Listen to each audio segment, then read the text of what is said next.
Now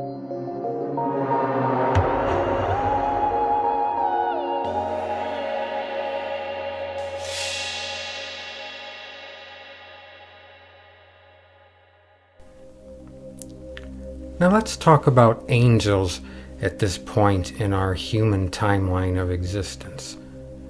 The word angel means messenger. I think we all know that by now. I'll get to the reason why in a later sermon.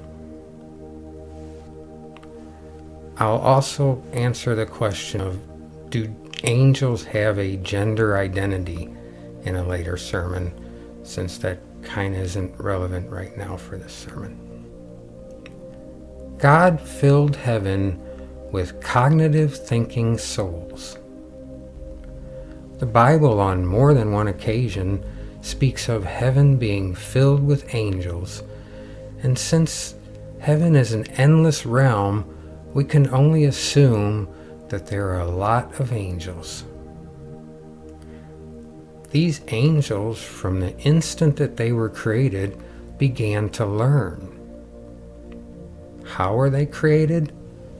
Here's my best human explanation. Imagine just instantly coming into existence, not as a fetus in an earthly human body, but just your mind and your thoughts. You also can see, literally, and you have a more adult understanding of things. This is how it was for God's angels when they popped into existence. When did they start learning? Instantly, like we do. What did they start learning? They learned about life and existence, and most importantly, love. But they were all independent thinkers, just like we are, and they had to learn about life and love and existence, just like we do, to understand real, true love. Love can have many different definitions, but real, true love is something that has to be grown from an independent, cognitive thinking mind. Notice that I haven't used the word unconditional when speaking of love yet. The reason for that is another subject that, again, I will have to explain in a future sermon. I promise I will.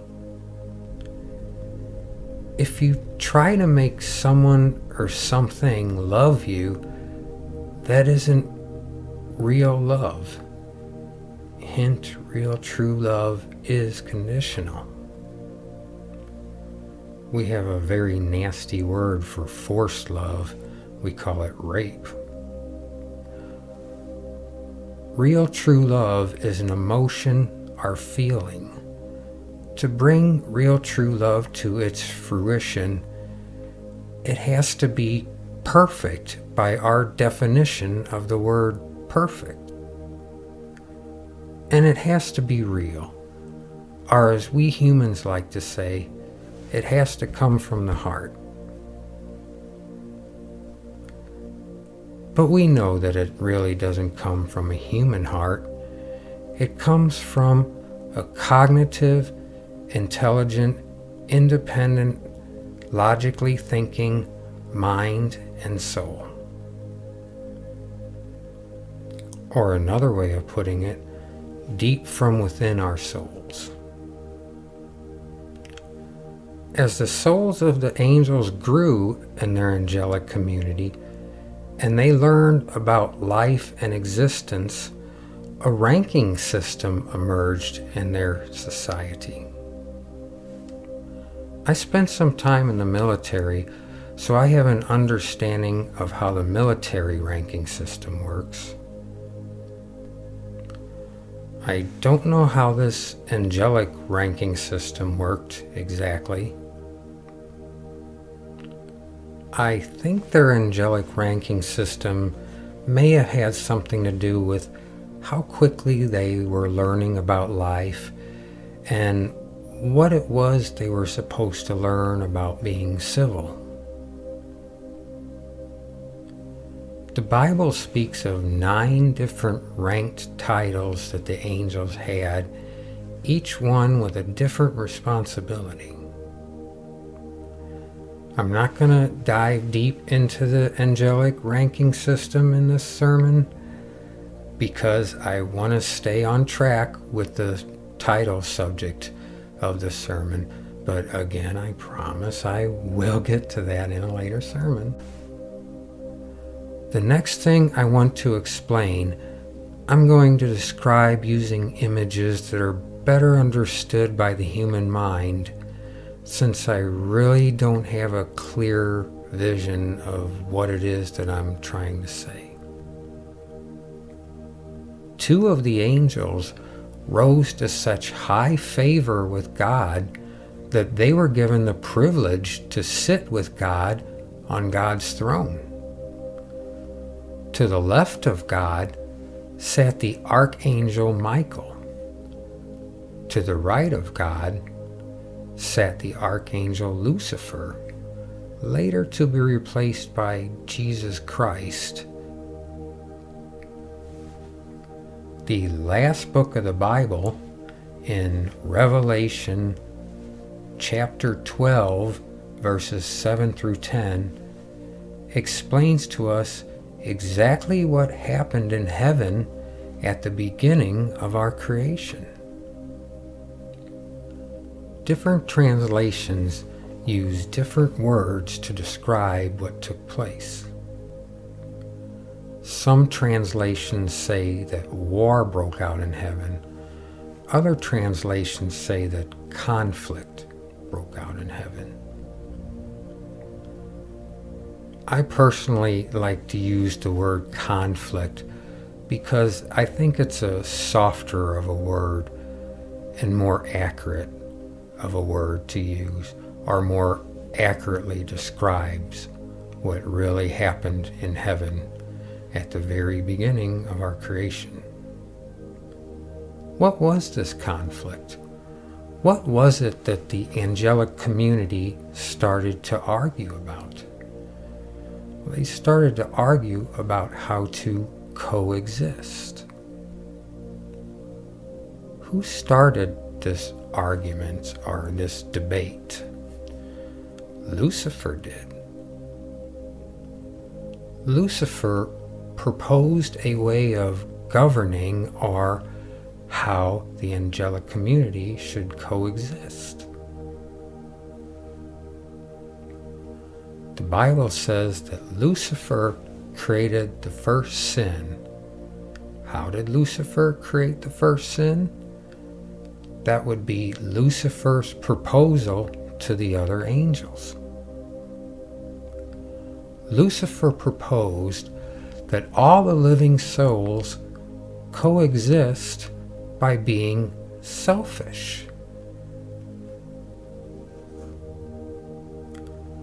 Lucifer proposed that each living soul should love their own soul the most and put their own soul before others. Lucifer proposed that each angel was made in God's image and therefore is equal to God. Because each angel was equal to God in the mind of Lucifer, they need not show respect to God or one another, but rather each one focus on their own individual soul. Lucifer's idea to coexist was for each living soul to focus entirely on their own soul. Selfish. But God knew that Lucifer was wrong. God knew that Lucifer's proposal would evolve into total chaos. and never into real, true love. The idea to be selfish is how the first sin was created by Lucifer. Everything that we call a sin stems from one sin, and that sin is selfish. From the sin of selfish stems every other sin. Lucifer's idea on how cognitive thinking souls should coexist was to be selfish.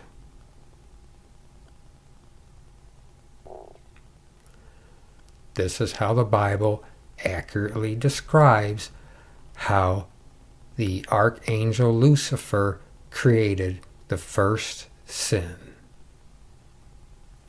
Of course, God knew that this would not work. Why?